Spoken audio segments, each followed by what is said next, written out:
بچه‌های گل و مهربونم، عزیزای خاله، یه سوالی ازتون دارم، بگین چه سوالی؟ چه سوالی؟ کی مهمون خیلی دوست داره؟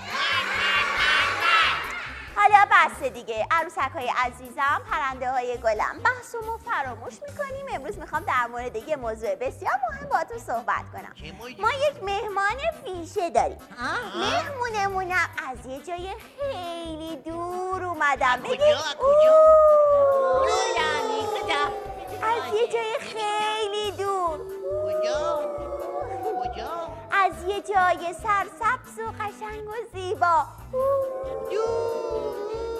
خیلی قشنگه. خیلیاتونم شاید رفته باشید اونجا.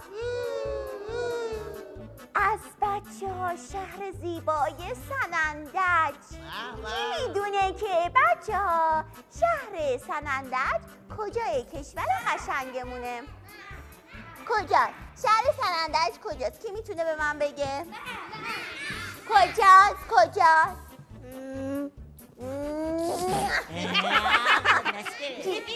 نه، اونی که واقعا میدونه بگه.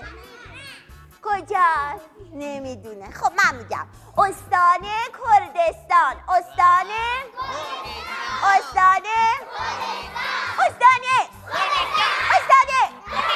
پس شهر سنندج برای استان؟ آفرین، اینجوری